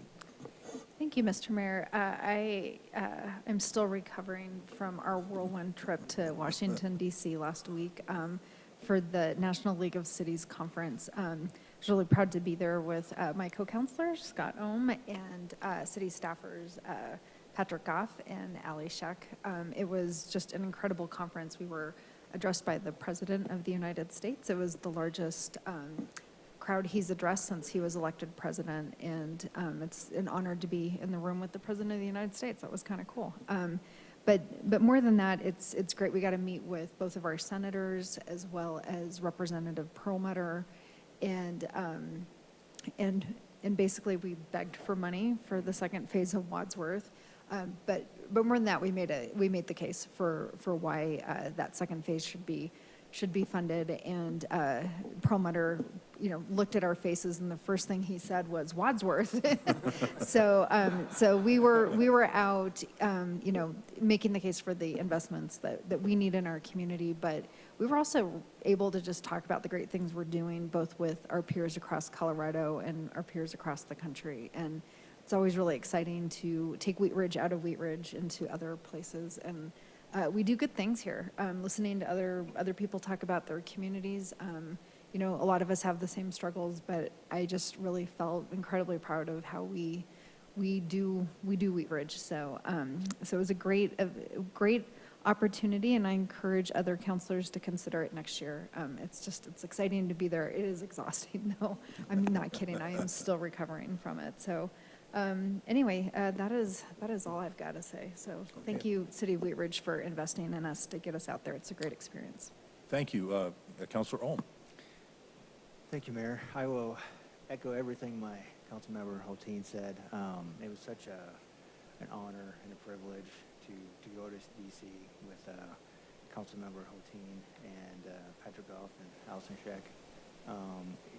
And just to spend time, with people, with our people in the city of Wheat Ridge, to get an understanding. When I was out there, Allie was, here's some, incredible brochures that we can pass out to people to really promote the city of Wheat Ridge. That was great. And, I was chatting with other mayors from our nearby neighbors and other council members, and attending classes and going to conference. It was really a kind of a highlight of my life to interact with different people and different politicians, and thank you to staff, thank you to the city, thank National League of Cities. What just an incredible opportunity. So thank you. And the other thing locally, I did want to say I decided to take my family on Sunday to the New Image Brewing. I'd been to the one in Arvada, and it was really nice. So I met Gavin, one of the co-owners, and before that asked one of the staff, when are you guys going to be having your ribbon cutting? And he was like, "Oh, you already had it." And I'm like, I don't think so. And I talked to Gavin, and really nice guy, and a great business for Wheat Ridge, a new business. Generating sales tax, and so I can foresee that place will definitely get a lot more business. The sun is coming out, the snow is gone, so that's good. Thank you. Councilor Dozeman. Thank you, Mr. Mayor, and thank you, Scott, for mentioning the New Image Brewery. That's right across the street from my house. So really excited to have that within walking distance and see a few more diverse businesses pop up along 44th Avenue as we're about ready to kick off our sub-area plan. So I think, that kind of just lends to the need for the project from Kipling to Youngfield. And I also had the opportunity to go to the Yak and Yeti ribbon cutting last week. So really happy to have them in Wheat Ridge. I was very surprised that my children enjoyed the food there. It was definitely a new palate for them, and they were quite happy, so I was too. And just speaking along businesses as well, our Wheat Ridge Business District is also having a grants info session on Thursday, March 31st at 11:30 a.m., and it's via Zoom. I'm not sure, I didn't catch that on the Wheat Ridge website. It might be up there on the calendar, but if I just got notified about it on Facebook over the weekend, and I think that would be a really good informational meeting for any newer businesses that are looking for signage or facade grants. So that is available, and if you're a new business owner or looking to open a business in Wheat Ridge, go check out our Wheat Ridge Business District. Thank you. Very good. Additional officials, public officials matters. Counselor Hutchinson. Thank you, Mayor. I just want to state that I received an email, and also it went to several other people, regarding the music event from last weekend, okay? And I know we passed the noise ordinance. It's going on a year, like in May. And I'm wondering if maybe there can be like another update about what that all means and things. I live 5 blocks south of 38 and then 9 streets east of where this music was going on. And I could hear it. And even in my house with the windows closed, the vibrations, I mean, it was like, what's going on? And so already, you know, we're getting into the warmer weather. So with the special permits, is that there's no restriction as far as how far the music can go, or, you know, when it's acoustics or something like that? Because that's pretty far, you know, really.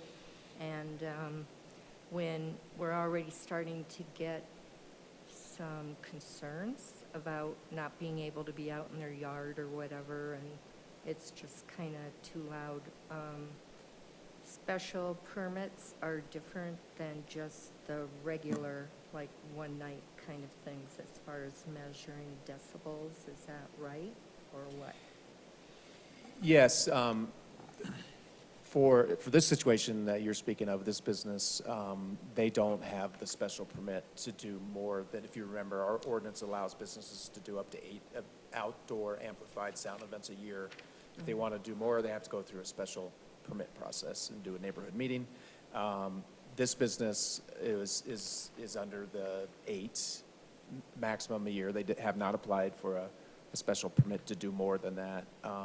I anticipate that, you know, this was St. Patrick's Day weekend. This is a Irish bar, and I anticipate that this won't happen continuously at this location. I can't guarantee that. There are restrictions under our ordinance that they have to meet. They have to stay under a decibel limit, and they did violate that. The police department was there and told them they had to turn the music down. And they're shaking their heads, I think. So, were you guys there? So I understand. I did get at least 2 emails about the issue. And I do think that's a one-time thing for this business.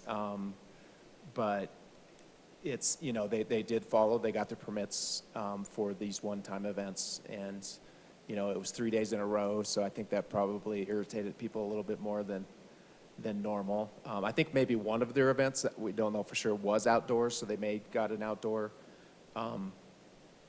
permit. They don't have to get permit if it's indoors, but it's still allowed. But they still can violate the city's noise ordinance if they're above a certain decibel level. They only have to get the permit if it's outdoors, and I believe they were outdoors maybe one night, one day, or we're not 100%. Was anybody there? Lee, were you there? So I think and Mr. Kirkpatrick may know too, the permits go through the city clerk's office. But Does it go by feet also? oh geez, we changed that ordinance so much. I don't have it know. in front of me. Do you guys remember on distance? I think there is a distance 200 feet or- specification. There is, the new ordinance specifies that the sound level could not exceed a certain number of decibels when measured from the receiving premises. The original ordinance was measuring it from the nearest point on the emanating premises. So you'd be measuring in the parking lot at the bar or club as opposed to on the property of someone who's called in with a complaint. Yeah. There's a lot of confusion also because of those changes. I spoke to the business owner to which we're referring, and he was confused because the ordinance says one thing and the old frequently asked questions document we sent out says another. And as far as I know, we have updated the FAQs, but he still got the original old one. So that's another issue we need to deal with. Thank you. That's why I'm thinking that maybe if this could be put out again, you know, it's going on a year, right? And in the connections or whatever, so We that might want to do people some more could read publicity that. around that issue. Right. Okay. Thank you. Yeah, I think it'd be fair to maybe communicate to the community again about the noise ordinance, and maybe get another FAQ out. I will say that I am very grateful for the partnership from Wheat Ridge Police Department and our business community. I saw them on premise over the weekend, and it makes me feel a lot more safe and secure in our community that you understand that this was an event and that this has been an annual event, and you care enough to be there and make sure that all of our residents are being safe. So I do appreciate that, and I think maybe some broader communication as we're entering into the summer might be a decent idea. Thank you. Councilor Holting. Can I just add to that? It would also be really great if some of that FAQ went out through our business association and chamber and encourage them to communicate with their members as Yeah, well. we can make So, that. yeah, get a packet to them and ask them to share it out. Thank you. Okay, we're about to wrap it up. I was really pleased and want to welcome Yak and Yeti to Wheat Ridge. We had a nice ribbon cutting, and it looks like a great business. I hope they do very well there. We had a second Saturday with the mayor at Vinola's restaurant. We had a great turnout and a lot of great discussion. You know, that the hour that I'm there just flew by. So we spent another half an hour, 45 minutes talking after the event. I was really pleased today to have an opportunity to be with Representative Perlmutter and Director Liu from CDOT, Commissioner Dalkemper, and Councilor Ohm. We're at a ribbon cutting, or actually a kickoff for the 32nd Avenue and I-70 bridge. So that's underway. We got a great some great publicity out of that. I want to thank staff and for putting all that together. And I'm not sure who brought the tent, but it was certainly well worth having it out there. And we needed it, but it's great to kick that project off, and we've got more bridges coming in Wheat Ridge and I-70, Harlan and Ward Road, and more down the way. So I think we'll have more safer and better thoroughfares for our citizens to drive, walk, and drive their bicycles and other multimodal conveyances. So great to be there. If there's no more business to come before our study session, we will be here next week at council meeting. So it's 7 o'clock on the 28th. So if there's no more business, we will stand adjourned. Thank you all.